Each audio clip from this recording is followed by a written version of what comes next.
7 em diante. Depois disse Moisés a Arão: chega-te ao altar, faze a tua oferta pelo pecado e o teu holocausto, e faz expiação por ti e pelo povo. Depois faze a oferta do povo e faz expiação por ele, como ordenou o Senhor. Chegou-se, pois, Arão ao altar e imolou o bezerro da oferta pelo pecado, que era por si mesmo. Os filhos de Arão trouxeram-lhe o sangue. Ele molhou o dedo no sangue e o pôs sobre os chifres do altar, e o resto do sangue derramou à base do altar. Mas a gordura e os rins e o redenho de fígado da oferta pelo pecado queimou, como o Senhor ordenara a Moisés. Porém a carne e o couro queimou com fogo fora do arraial. Depois imolou o holocausto, e os filhos de Arão lhe entregaram o sangue, e ele o aspergiu sobre o altar em redor. Também lhe entregaram o holocausto nos seus pedaços com a cabeça, e queimou sobre o altar. E lavou as entranhas e pernas, e as queimou sobre o holocausto no altar. Depois fez chegar a oferta do povo, tomando o bode da oferta pelo pecado, que era pelo povo, e o imolou, e o preparou por oferta pelo pecado, como fizera com o primeiro. Também fez chegar o holocausto e ofereceu o segundo rito. Fez chegar a oferta de manjares, e dela tomou um punhado e a queimou sobre o altar, além do holocausto da manhã. Depois imolou o boi e o carneiro em sacrifício pacífico, que era pelo povo. E os filhos de Arão entregaram-lhe o sangue, que aspergiu sobre o altar em redor, como também a gordura do boi e do carneiro, a cauda e o que cobre as entranhas, e os rins e o redenho do fígado. E puseram a gordura sobre o peito, e ele a queimou sobre o altar. Mas o peito e a coxa direita Arão moveu por oferta movida perante o Senhor, como Moisés tinha ordenado. Depois Arão levantou as mãos, abençoou o povo, desceu, e havendo feito a oferta pelo pecado, o holocausto e a oferta pacífica, então entraram Moisés e Arão na tenda da congregação, e saindo abençoaram o povo, e a glória do Senhor apareceu sobre todo o povo, e eis que saindo fogo de diante do Senhor, consumiu o holocausto e a gordura sobre o altar, o que vendo o povo, jubilaram e prostraram-se sobre os seus rostos. Ó Pai, aqui está nesta manhã tua palavra, aparentemente tão distante de nós, das nossas realidades, dos nossos ritos, das nossas liturgias, dos nossos encontros espirituais. Pedimos agora que tu nos abras a mente, que tu derrames luz do Espírito Santo, entendimento sobre nós, para que essa tua palavra se transforme não num amontoado descritivo de sacrifícios cruentos, mas em palavra de vida, em palavra de cura, em palavra de graça, em palavra que nos faz viajar dentro da justiça justificadora de Cristo, e que nos apresenta em pé para vermos o fogo santo cair. Nós pedimos que seja assim, em nome de Jesus. Amém, Senhor. Por favor, olhem aqui para mim, todos nós. Fogo, como a gente leu aqui, só caiu de maneira válida, sobrenatural, depois que um determinado caminho de sacrifícios foi percorrido. Era um corredor de oferendas, era um fluxo de serviços espirituais apresentados. A questão é, onde é que esse caminho passa, se é que esse caminho tem sua passagem ainda hoje dentro da nossa vida. O Novo Testamento nos dá conta de que todos esses sacrifícios e rituais do passado eram apenas sombra, eram apenas projeções daquilo que um dia Jesus Cristo iria consumar, finalizar definitivamente a nosso favor, como ele veio a fazer na cruz e na ressurreição.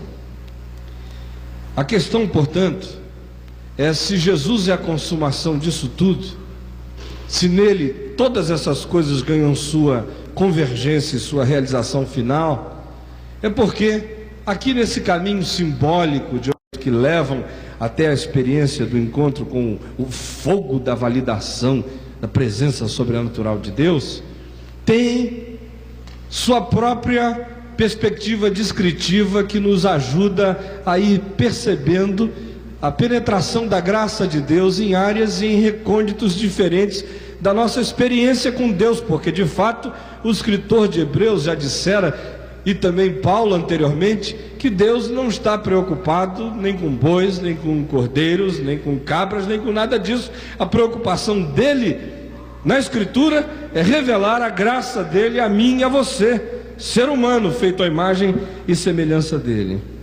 Por isso, antes do fogo que cai do céu num espetáculo público de avivamento, há outros fogos em rituais de graça, em áreas e em dimensões diferentes do ser que se aproxima diante de Deus, querendo paz com Ele, querendo comunhão com Ele, querendo amizade com Ele. Aqui, nesse texto que a gente leu, dá para perceber quais são os caminhos da graça que conduzem ao fogo divino, genuíno e santo. E é esse movimento, esse balanço, essa viagem, esse passar por esse corredor da graça, que é fundamental para mim e para você, no que diz respeito a aprendermos quais são esses estágios da viagem da graça que nos ajudam profundamente, não só a encontrarmos o fogo, mas sobretudo, e antes de tudo, a encontrarmos Deus e a encontrarmos com a gente mesmo. Que caminhos são esses? Há dois níveis aqui, que são os que eu quero afirmar nesta manhã, para os quais eu peço toda a atenção, porque eu tenho certeza que além de ouvir o que você vai ouvir hoje aqui, você vai querer levar isso para casa para meditar e pensar nisso com muito mais vagar e cuidado. Mas preste atenção. Em primeiro lugar, a gente percebe aqui o caminho que vai da culpa de não conhecer a Deus até o prazer de sentar com Deus como amigo. Dá para você repetir isso comigo? O caminho que vai da culpa, repita, o caminho que vai da culpa de não conhecer a Deus até ao prazer de sentar com Deus como amigo. Esses dois extremos estão aqui. A primeira oferenda começa com essa alienação radical, com essa consciência esmagadora que se ganha. Somos adversários e inimigos de Deus na nossa própria natureza íntima. É a culpa de não conhecer a Deus e de mesmo não o conhecer. E faz-se essa viagem daí, desse ponto, até aquele outro ponto, aonde a gente senta na mesa de Deus, serve a Deus e é servido por Deus e come com Ele como amigos. Esse é o projeto da nossa viagem espiritual aqui debaixo do sol.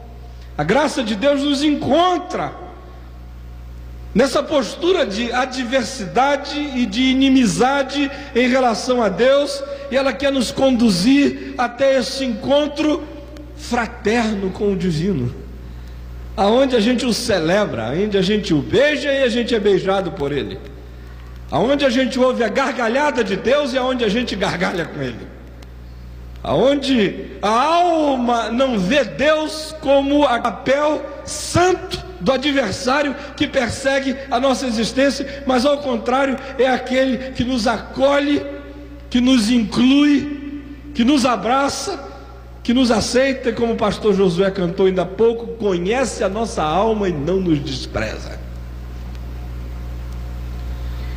Então são esses os caminhos que aqui se apresentam e que são facilmente percebidos por nós através dos 4 ritos de graça que aqui se apresentam.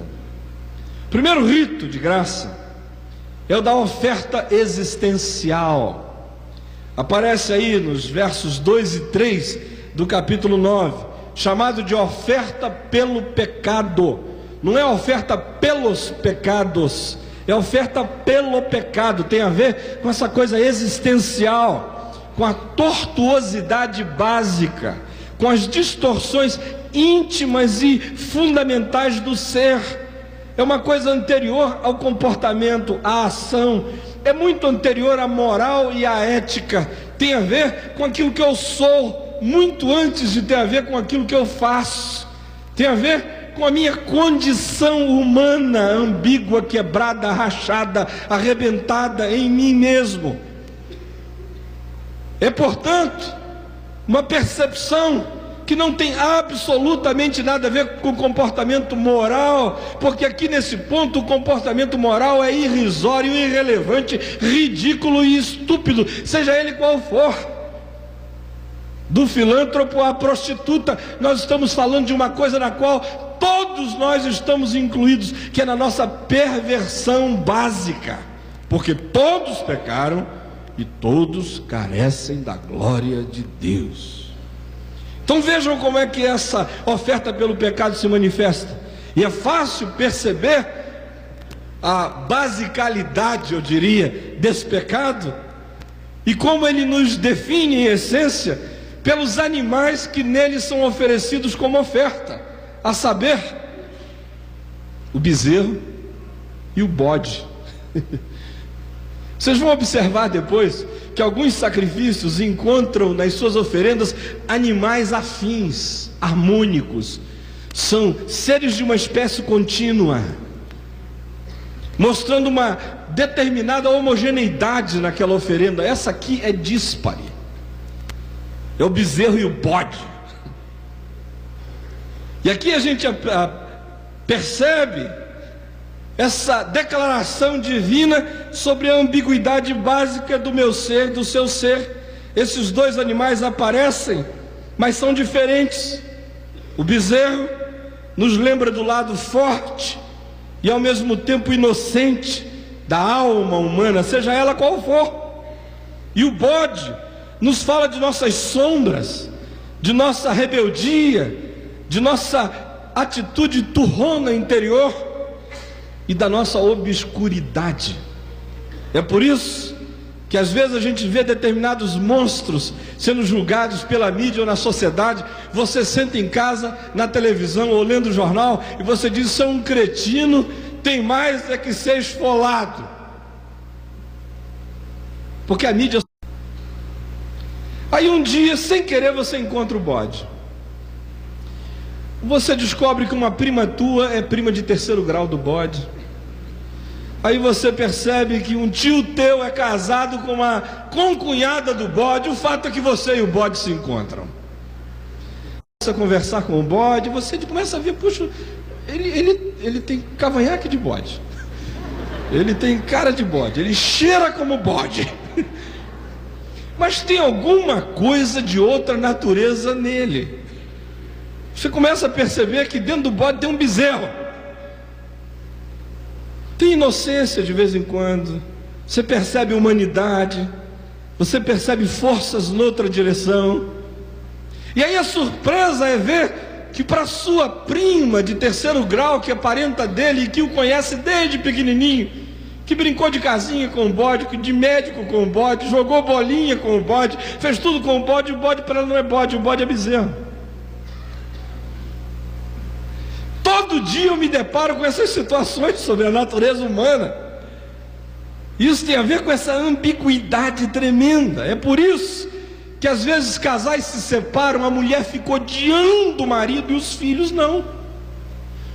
Porque a mulher dormiu com o bode, 17 anos o marido recebe, os filhos recebem lambida do bezerro. Que essa coisa está aí dentro da gente o tempo todo. É por isso que gerir relações humanas é tão complexo. É por isso que às vezes a mesma pessoa em relações distintas inspira ódio e repulsa, e numa outra direção admiração, ternura, carinho, aconchego.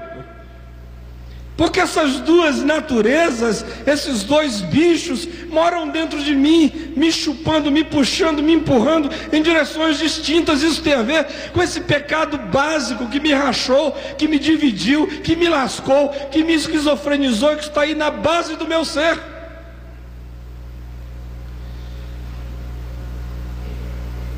Eu sou pecador não porque eu peco é porque eu sou pecador. Eu não sou pecador porque eu fiz besteira. Mesmo quando eu fizesse besteira alguma, a minha sanidade é sanidade pecador, porque eu sou rachado. Essa oferta pelo pecado básico, chamada aqui de oferta pelo pecado, é a oferta pelo pecado do ser. E tem duas dimensões básicas aqui. Se não, veja a profundidade da palavra de Deus. Essa oferta pelo pecado, ela é separada em dois níveis. O primeiro é o nível essencial daquilo que eu chamaria de os metabolizadores do ser. É onde o ser metaboliza quem ele é. É onde os conteúdos básicos do ser são processados no laboratório da alma. Por isso, essa oferta pelo pecado queima os metabolizadores orgânicos dos animais.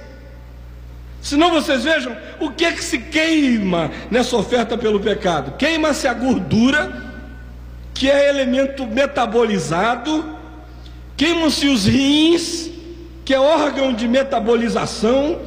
E queima-se o fígado, que é laboratório químico por excelência de metabolização.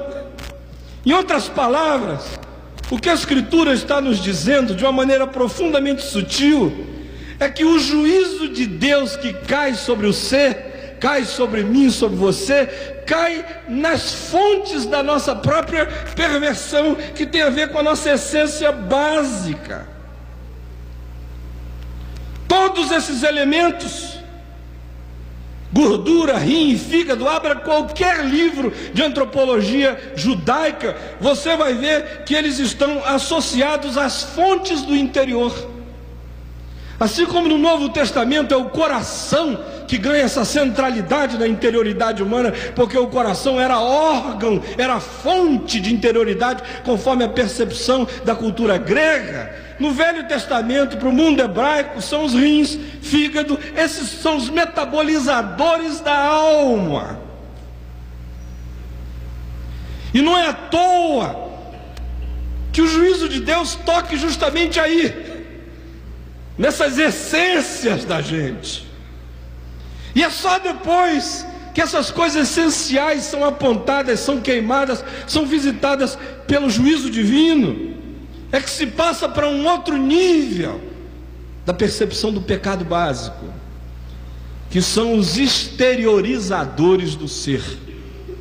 Não só queimam-se gordura, fígado e rins, mas queima-se a carne, que é essa coisa exterior, é esse invólucro da minha visibilidade, e mais fora dela ainda queima-se o couro, diz o verso 10, no mesmo sacrifício pelo pecado, couro e carne. E onde é que se queimam os dois? Notem a diferença. Esses anteriores da alma, do metabolismo do ser, são queimados dentro, são queimados no altar. Já a carne e o couro, onde é que são queimados? Verso 11 diz: são queimados fora.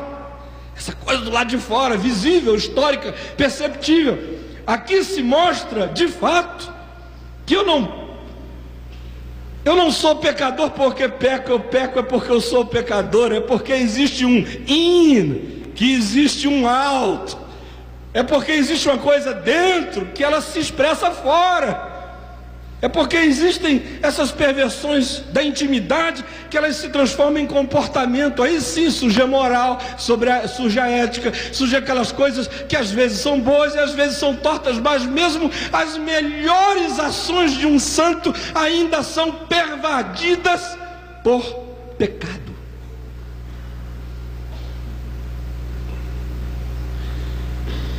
Agora, esse sacrifício revela quem eu sou. Esse sacrifício aqui não está falando de quem Deus é. Esse sacrifício é um sacrifício profundamente psicanalítico. Está mostrando a minha natureza. Antes de Freud, antes de Jung, mostrando quem eu sou. Eu estou aqui, nu. Minha natureza é essa. E a ênfase dessa ação divina está em elementos da nossa juízo divino sobre a minha tortuosidade interior e exterior. Isso porque para Deus poder perdoar pecados, Ele tem, antes de tudo, que poder julgá-los. É também por isso que antes de Deus poder nos salvar, Ele precisa nos convencer do pecado. Agora olhem todos aqui para mim. Essas coisas todas que a gente está falando aqui, parece assim um monte de teorizações, mas não são não. Uma das minhas angústias hoje em dia é ver que essa mensagem aqui foi rasgada, abandonada, jogada fora. As pessoas se aproximam de Cristo porque Ele é poderoso, Ele dá prosperidade, Ele vai fazer você ficar rico, qualquer outra coisa. Mas ninguém tem mais consciência de que se encontrar com Cristo significa se encontrar com a única lição básica da minha natureza, e que pode cobrir meu pecado, e que pode justificar a minha vida, e que pode salvar minha alma, porque eu em mim mesmo estou perdido. Posso ser um próspero perdido, um rico perdido, um empresário poderoso, mas perdido, porque eu preciso fundamentalmente da invasão da graça de Deus e do fogo que queima a perversão da minha interioridade.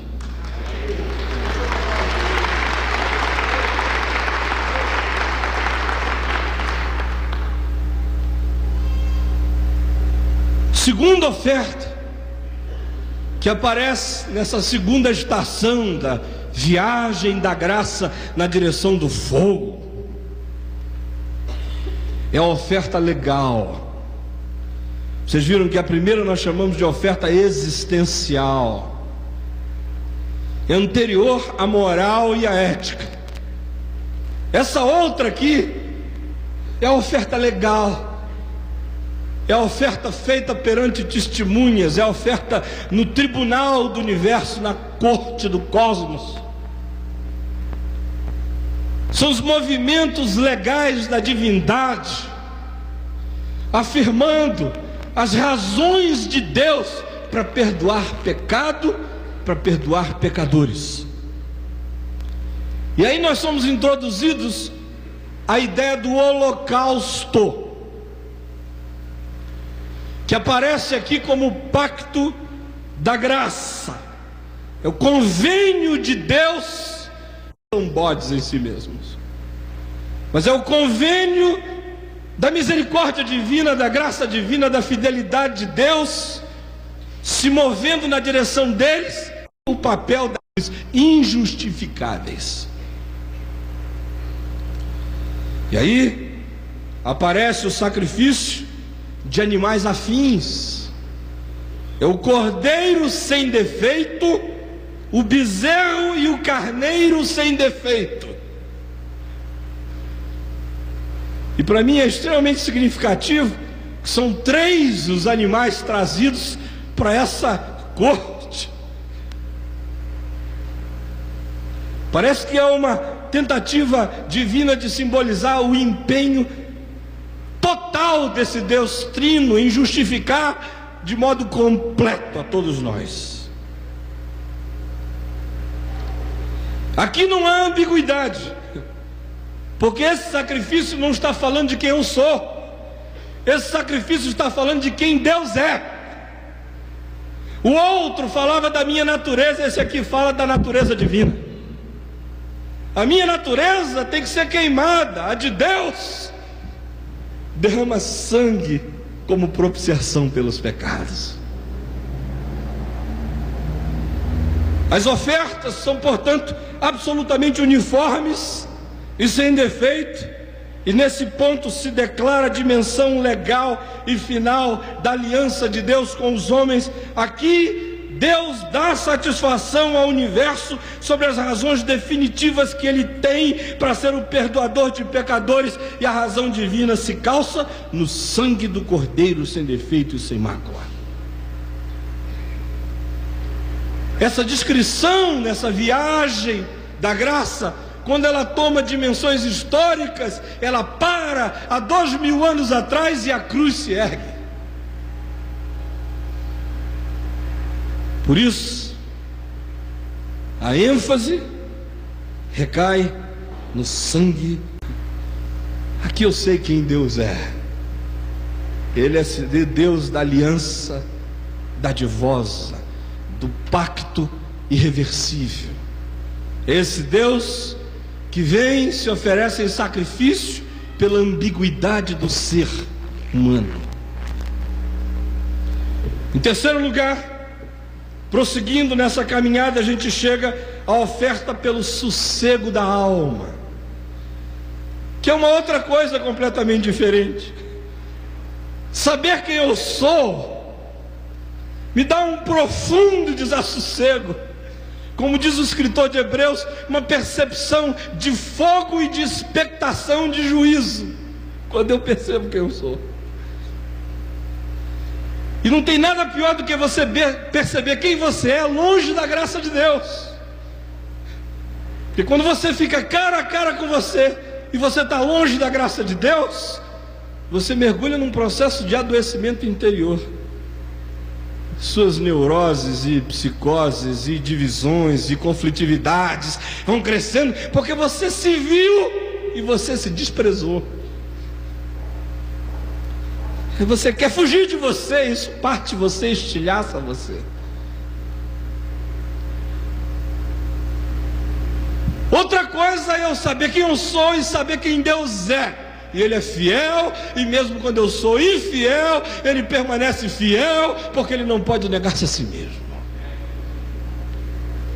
Mas isso ainda não é tudo, porque tem um bocado de gente que já pela fé entendeu, percebeu a oferta, o pacto, a aliança, a cruz, o sangue, o perdão, a expiação dos pecados, já aplaudiu isso, já pregou isso, já creu nisso, mas ainda não deu o terceiro passo, que é transformar esse legado inteiro em conteúdos de natureza psicológica, que tomam mais do que posse do perdão dos seus pecados diante de Deus, tomam posse desse perdão para si mesmos, de tal modo que não só eles se sentem perdoados por Deus, mas eles se perdoam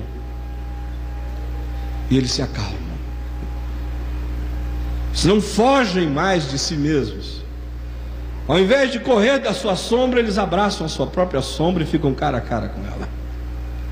Ao invés de fugir do bode dentro de si, ele fica cara a cara e diz: a gente mora no mesmo labirinto, vamos sentar para conversar. Que a graça de Deus é que está sobre mim e sobre ti, bode. E é essa graça divina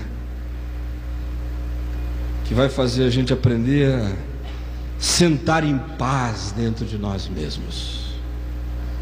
E aí surge essa terceira estação, que é a oferta pelo sossego da alma, chamada aqui de oferta pacífica, compostas de dois elementos, um boi e um carneiro. Outra vez, existe uma determinada afinidade entre os elementos oferecidos, diz o verso 4.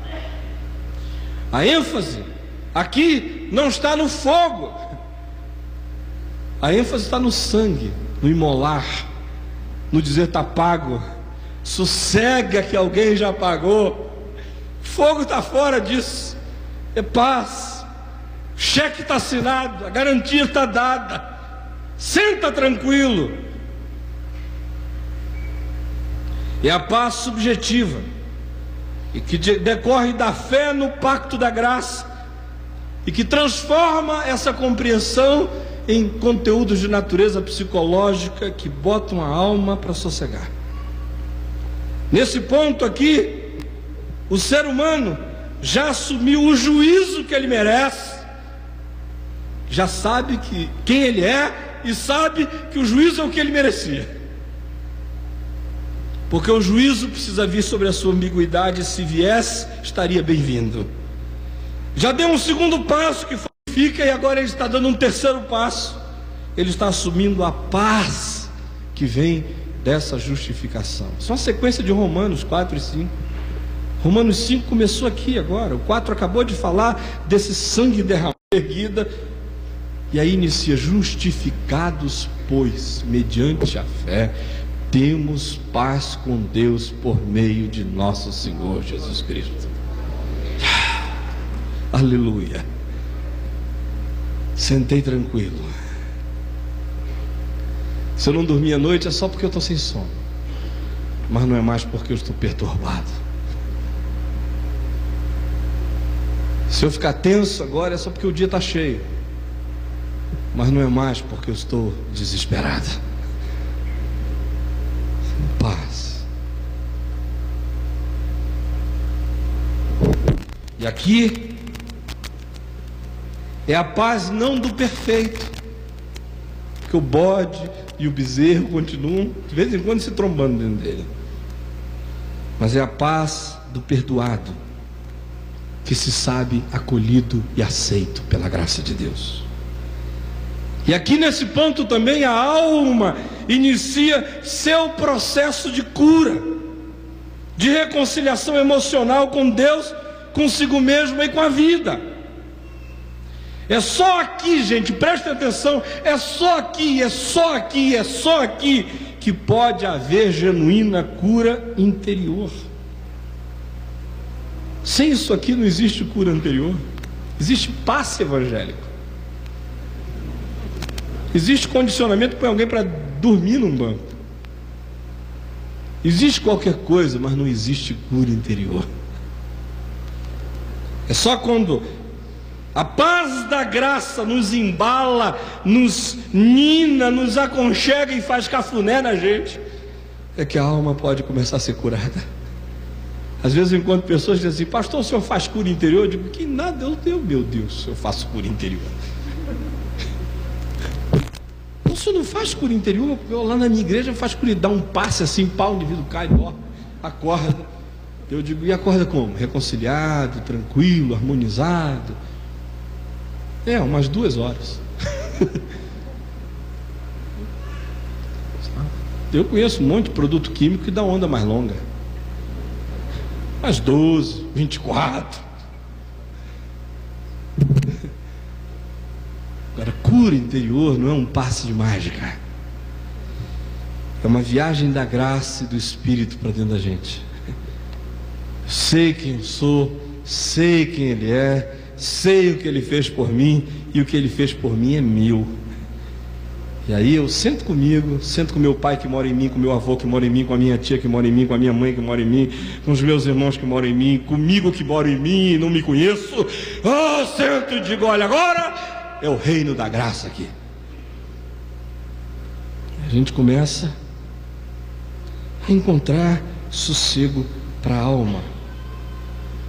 A quarta estação nessa viagem é a oferta dos prazeres da vida. Então vocês vejam como é que começa isso tudo, com a crise do ser. Passa com a crise divina de derramar sangue por esse a quem Ele ama. Vem para esse tomar de posse daquilo que Deus fez, que sossega a minha alma, e quando a minha alma sossegada eu danço. Quando ela está em paz eu celebro.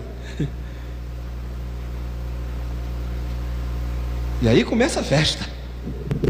Chega o banquete,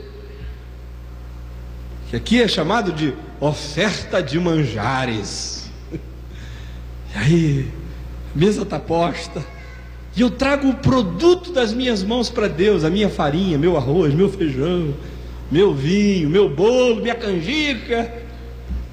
Trago os manjares da vida. Agora é hora de celebrar, e tem um fogo aqui, só que esse não é mais o fogo do juízo. Esse fogo aqui queima um bocado do alimento. Não se tira aqui o prazer da vida, apenas se dedica prazer a Deus. A Bíblia é clara quando diz: é um bocado que se põe diante dele, que se queima como aroma suave. Porque esse ser torto e ambíguo que eu sou, justamente porque é ambíguo, na graça de Deus, pode produzir coisas prazerosas diante de Deus, e são essas coisas que eu trago diante dele, e um bocado delas se transforma em aroma suave, o outro bocado a gente come junto. E aí, que coisa maravilhosa, é a paz subjetiva e que decorre dessa graça divina que me coloca nessa quarta fase. Vejam só o que diz o verso 17: como essa oferta de manjares acontece além do holocausto da manhã. Já é outra fase da culpa ficou para trás. Agora eu entro no momento de celebrar minha alma, minha vida na presença daquele que a conheceu e não a desprezou. Já é um passo bem para além da culpa. Aqui o ser com Deus, para dar de comer a Deus, para gozar Deus. Aqui o ser compartilha com Deus seus bocados, sua vida, seus prazeres. E aqui a reconciliação já abandonou o terreno da culpa, já assumiu o perdão legal que vem da cruz. E é por causa disso que ela pode mergulhar tranquila na amizade do divino. Nesse ponto, Deus é o amigo e a vida é um banquete. Que coisa maravilhosa.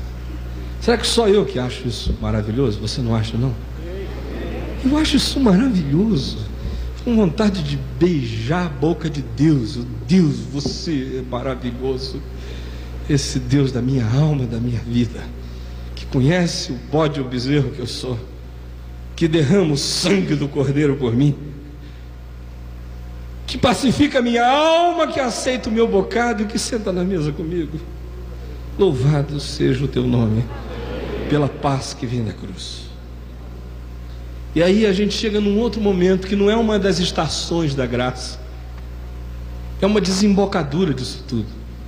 Vocês notem que no verso 21, a palavra de Deus diz que vem um movimento que não estava previsto aí, que não tinha sido descrito aí, mas que aparece aí. Qual é? Quem sabe? São as ofertas. Eu acho isso interessante, que movimento, ação, só vem depois de reconciliação. Não é? Ministério só vem depois de encontro com Deus. Às vezes eu fico com uma pena de alguns artistas cristãos que estão se convertendo. Coitadinho, disse assim, esse cara bota aqui na frente, ele ainda nem sabe o que ele disse. Aí já vai de jantar em jantar, de palco em palco, de estádio em estádio, não sei o que, tá, ele nem sabe, não sabe de nada, ele está ali, está ali, onde manda pegar é para cá, que fala. Manda um sujeito fazer oferta movida, quando ele nem bem tomou consciência do bode e do bezerro que tem dentro dele. Mandam fazer oferta movida, ele não tomou consciência ainda do sangue do Cordeiro e das implicações disso sobre ele. Manda ele fazer oferta movida, e a alma dele está num desassossego desgraçado ainda. Manda ele fazer oferta movida, e ele ainda tem vergonha, ele não sabe nem como trabalhar os seus manjares. Se ele dá para Deus, não dá para Deus, se dá para a Globo, se dá para quem, para onde é que ele dá, o que é que ele faz, quanto custa, qual é o cachê, ele não sabe ainda nem o que vai fazer com ele mesmo. Só estou dando um exemplo dos artistas. Oferta movida só vem depois que a alma sentou com Deus, comeu com Deus, e agora Deus diz: pode sacudir, meu filho, pode movimentar. Isso não. Essa é a viagem linear nessas 4 estações da graça que nos conduz à experiência genuína do fogo que cai depois disso. Agora tem uma outra viagem, só para eu terminar. Vocês estão com mais 20 minutos, por favor? Temos mais 20 minutos? Tem mais uma viagenzinha para a gente fazer. É o caminho que vai do inconsciente ao... Vocês vejam, esse primeiro caminho vai do existencial Há essa possibilidade de celebrar a Deus nos movimentos da vida. Agora, há uma outra viagem, que ainda, num certo sentido, mais profunda, que começa na inconsciência da gente, no sonho da gente, e que vem até a praça pública, aonde a gente representa, às vezes, querendo ou não querendo, personas que não são completamente idênticas ao ser que a gente sabe que é. Que caminho é esse? Que vai do inconsciente ao comportamento público, aonde a graça de Deus tem que estar presente. Gente, eu viro fariseu, eu viro qualquer outra coisa. Vejam só, versículo 14. Como fala dessa oferenda das entranhas e das pernas. E eu acho interessante isso. Entranhas e pernas. Por que não são entranhas e rins? Por que um é de dentro e outro é de fora? Perna é uma das coisas assim mais caracterizadoras do meu movimento, da minha ação, da minha volição que vai. Entranhas e pernas. Essa é uma imagem linda para mostrar as produções do inconsciente e o comportamento exterior. As coisas do íntimo determinam mais o meu comportamento lá de fora do que as pressões de fora sobre o meu íntimo. Olha, má companhia é horrível, mas a pior companhia que tem é a sua mesma.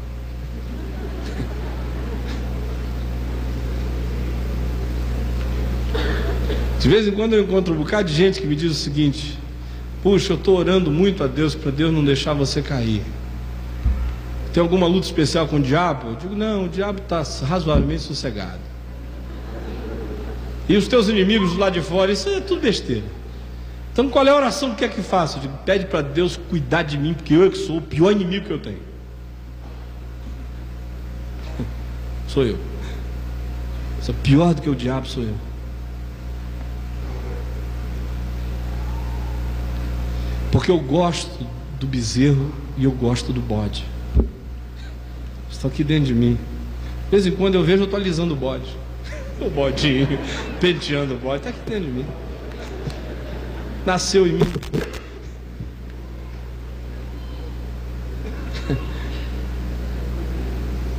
Entranhas e pernas. É como a coisa de dentro, do íntimo, tem uma ligação com os meus movimentos lá de fora. Então vejam só, que aqui a gente aprende como os sonhos influenciam as ações. Vou só fazer uma pergunta aqui. Os homens casados, por favor, ergam uma de suas mãos. Você já acordou algum dia? Não, algum dia demais. Semana passada, só semana passada, você acordou com aquela sensação de que a tua mulher tinha encontrado com alguém durante a noite? Né? Hein? Ela está te olhando assim de modo esquisito. Né? Você acordou assim, oi bem, oi amor, e ela te deu uma encarada assim de meio de mau jeito. Você ficou assim, meu Deus, o que eu fiz? Chutei a canela dela dormindo, dei uma cotovelada no queixo. O que foi?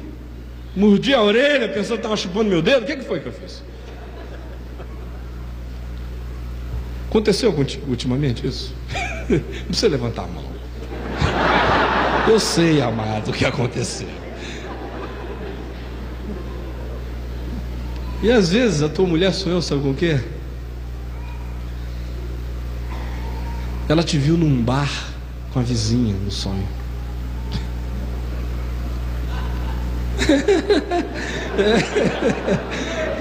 Não? Te viu num bar com a vizinha. Sabe o que ela viu? A tua mulher viu você gastando o dinheiro todinho da poupança com uma pessoa que ela acha que é um tremendo de um picareta e de um irresponsável. Pode sair multiplicando isso.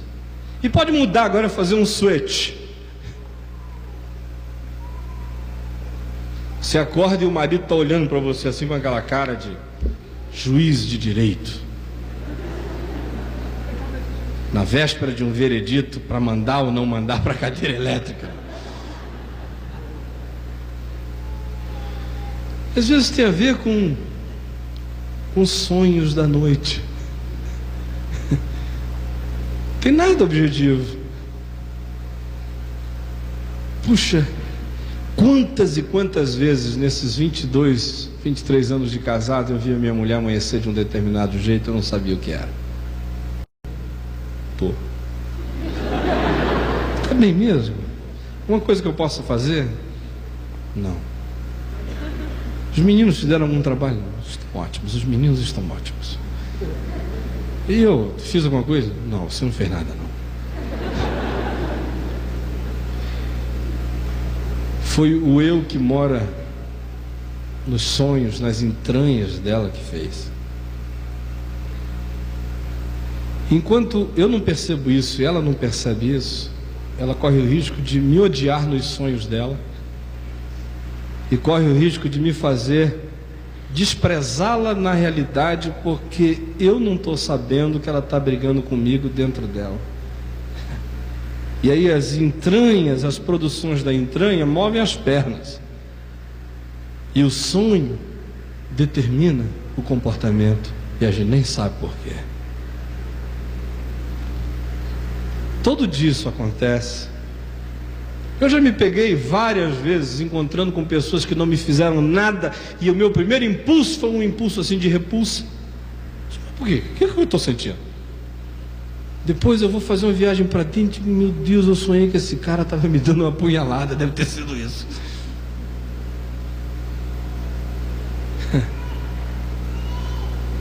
Lucidez, palavra fantástica, absolutamente irrealista. Nós somos todos os dias golpeados por essas coisas que brotam do alçapão da nossa inconsciência, determinam o movimento das nossas pernas, a gente não sabe nem porquê. Aqui também a gente aprende como os traumas afetam a conduta, como essas coisas que estão guardadas nos intestinos do nosso ser movimentam as nossas pernas, como violências sofridas na infância tornam você uma mulher frígida, como relacionamentos patológicos adoecidos com a mãe tornam você um homem sexualmente fraco e impotente, como relacionamento com um pai esmagadoramente forte torna você um indivíduo de personalidade fraca, como as entranhas, aquilo que se guarda aí no íntimo, acabam determinando boa parte dos movimentos da nossa vida. Aqui a gente aprende também como a lógica da alma se impõe muitas vezes sobre os valores da moral, porque a gente luta para as pernas andarem neles, e de repente a gente não sabe por que a gente manda a perna ir para um lado, ela vai para o outro. Todo dia eu também vejo isso acontecendo. Gente tão boa, gente que odeia determinadas coisas e as faz, e às vezes nem sente que as fez, quando percebe já estão feitas. Esse nível da existência humana recebe a provisão da graça do holocausto do Cordeiro. O que eu acho maravilhoso é que entranhas e pernas aqui não são queimadas naquele primeiro sacrifício, elas são mencionadas aqui como sendo coisas que estão debaixo do sangue do Cordeiro. Ou seja, elas estão juntadas no pacto da graça, porque aqui a gente vê a graça cobrindo a involuntariedade da alma dos pecados que me são ocultos.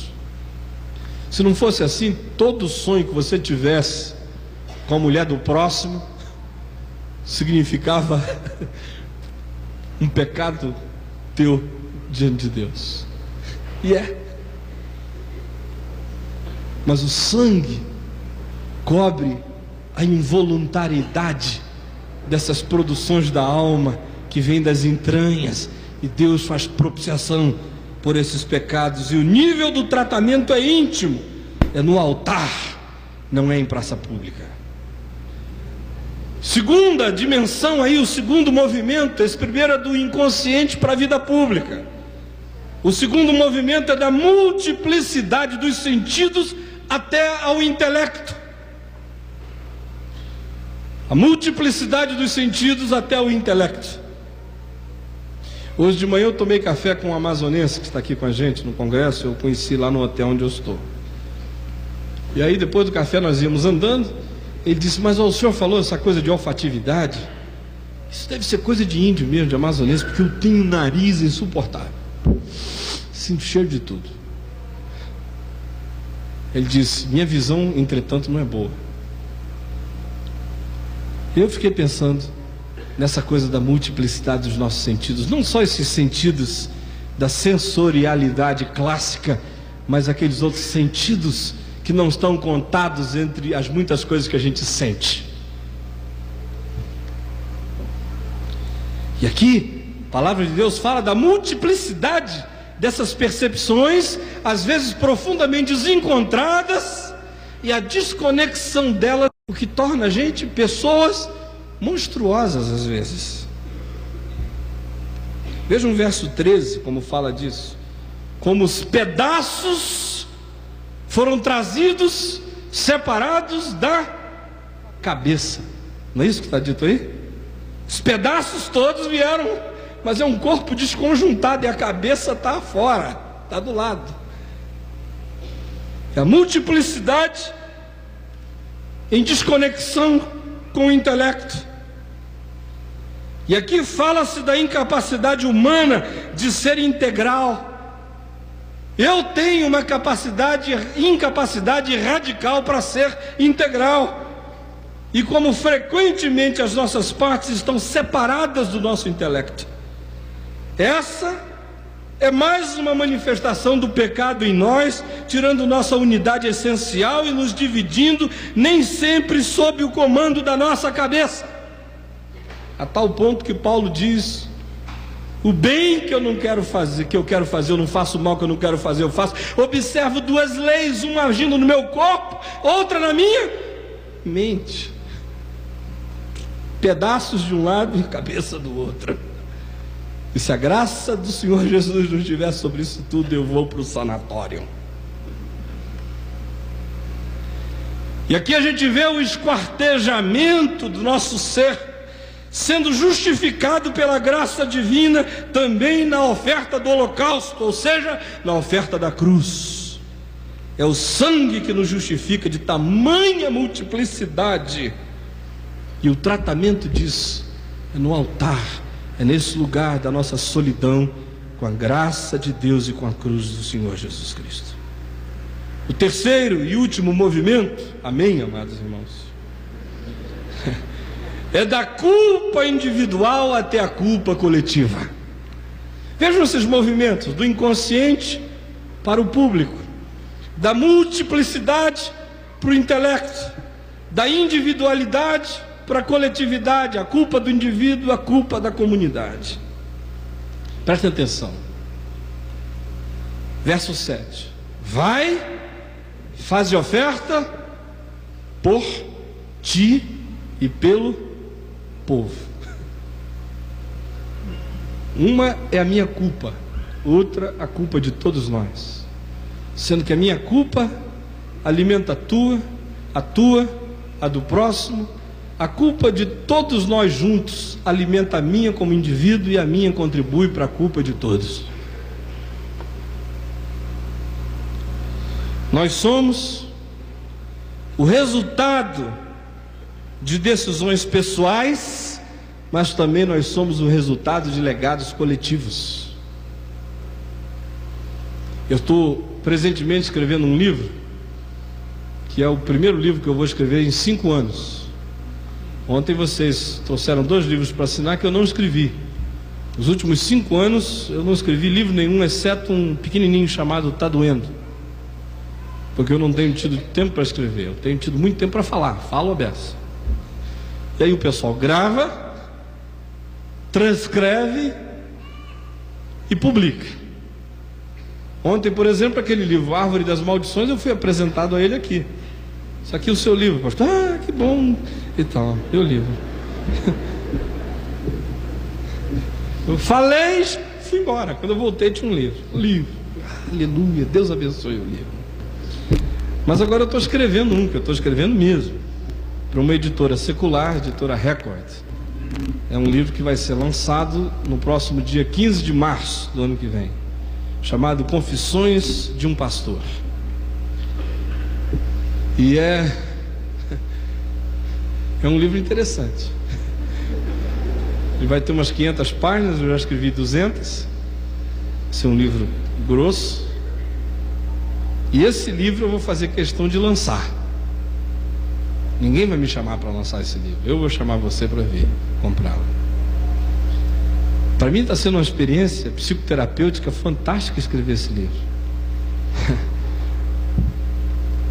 Porque quando eu comecei a escrever o livro, eu vi logo depois, ou eu tinha visto um pouco antes, perdão, acho que um mês antes ou 2 meses antes, aquelas gêmeas americanas que compartilham o mesmo corpo, com 2 cabeças, não é? Falei, olha eu aí, olha eu aí, olha eu sou ela. Aí eu fechei os olhos e eu vi ali. Eu vi uma cabeça de meu pai saindo por aqui, uma outra cabeça de meu avô, João Fábio, saindo por aqui. Eu vi o coração do vovô Araujim, do bisavô Araujim, batendo aqui. Eu vi a fome em mim. Eu vi o humor e o prazer por comidas da minha mãe em mim, o avó em mim. Eu vi o gosto pela erudição do meu João Fábio em mim. Eu vi o prazer empreendedor de meu pai em mim. Eu fui vendo. Meu Deus, eu sou um Frankenstein.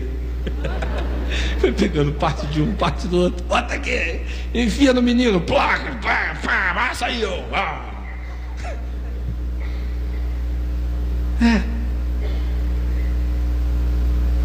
Você fica olhando para mim achando que eu sou especial?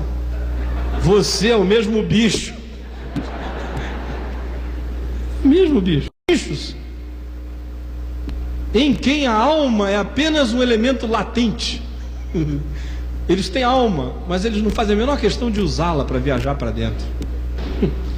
Então eles passam pela vida com a alma latejando. Eles estão um pouco acima do macaco, quando eles podiam ser homens.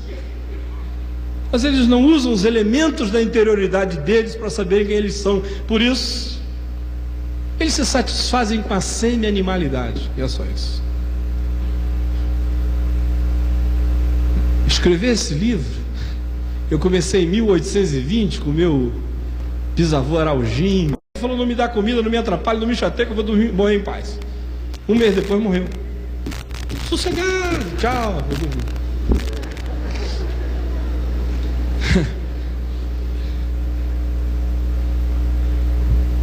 Aí eu fui viajando por ele, passei pelo meu avô. Aí eu fui entender um bocado de coisas dentro de mim. Essa minha compulsão por fazer coisas, por ver gente debaixo da sombra, comendo, bebendo.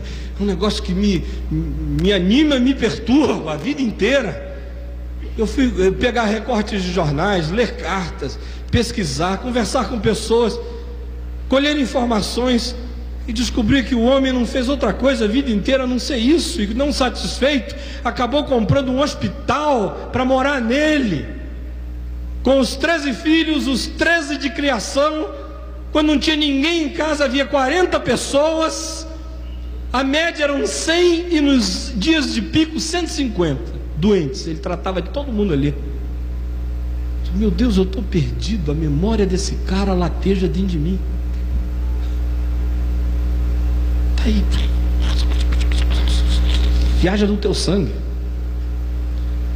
E aí você vai, e eu não vou contar o livro aqui agora, mas uma viagem para dentro. Aí eu descubro que eu sou um pedaço de um bocado de pedaços, e a cabeça do outro lado. E aí, mais do que isso, percebo a minha culpa individual e o legado das culpas coletivas. Aí percebo que eu não só peco porque eu sou pecador, e como pecador peco individualmente, mas eu também peco porque sou pecador, e sou pecador que carrega o vão legado que os meus pais me deram. Faz oferta por ti e pelo povo. E aí surge a chance dessa reconciliação com Deus e reconciliação com a nossa herança, que acontece no momento da oferta pacífica, diz aqui. É na hora que a gente senta justificado, com o sangue sobre nós, e a gente chama todo mundo para conversar e viver em paz. A oferta do sossego da minha alma, ela é a dimensão da reconciliação com a nossa história, onde a culpa se vai e o sentimento de culpa desaparece, aonde eu digo: vovô Araujinho, você era um safado, mas era gente muito boa também. Aonde eu digo: vovô Fábio, você era um santo, mas era um pecador também.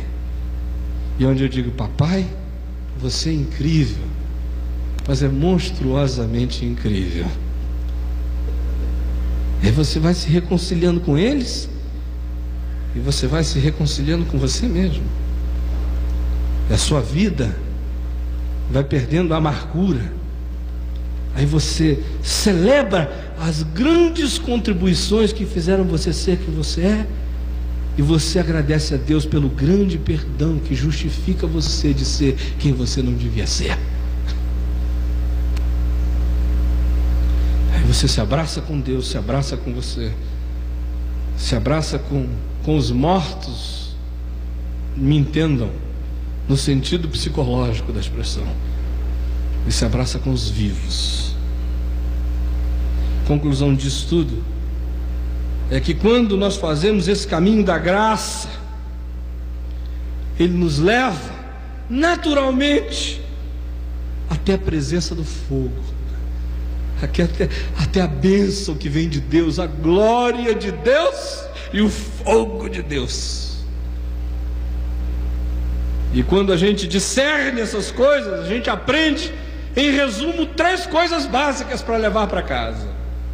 A primeira é que fogo que não nasce da graça vai sempre ser desgraça, porque carisma que não se concebe como sendo resultado puro da graça que justifica o ambíguo, vai ser sempre o início da corrupção do ser e da síndrome de Lúcifer, porque não tem nada pior do que carisma numa pessoa que sabe, que não sabe que o carisma dele não é porque ele merece o carisma, mas é apenas graça de Deus carismatizando a ele que não merecia nada. Quando ele não sabe disso, ele vira Lúcifer.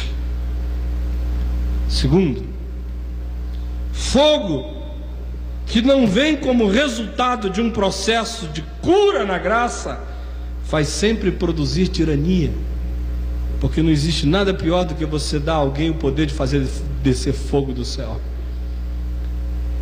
Se ele não se sentir irmão dos seus irmãos, não conhecer a sua culpa e a culpa dos outros, se ele não souber que nós somos todos filhos da mesma comunidade de culpados, aqui e ali ele não vai resistir à tentação de derreter alguns com fogo. Vai viver a síndrome de João e Tiago em Lucas 9, de 51 a 56. Queres que façamos descer fogo do céu? Quando a gente acha que pode fazer descer fogo do céu antes de ter ficado cara a cara com a cruz, é uma desgraça. E por último, fogo que não passa pela vereda do sangue, do altar, da purificação do inconsciente, do consciente, do comportamento, da multiplicidade do ser, será sempre fogo estranho, fogo do homem e de sua presunção, fogo da religião sem Deus e sem dependência dele, fogo feito mecanicamente nos bastidores do circo da religião, e isso nós não queremos. Deus abençoe você, em nome do Senhor Jesus.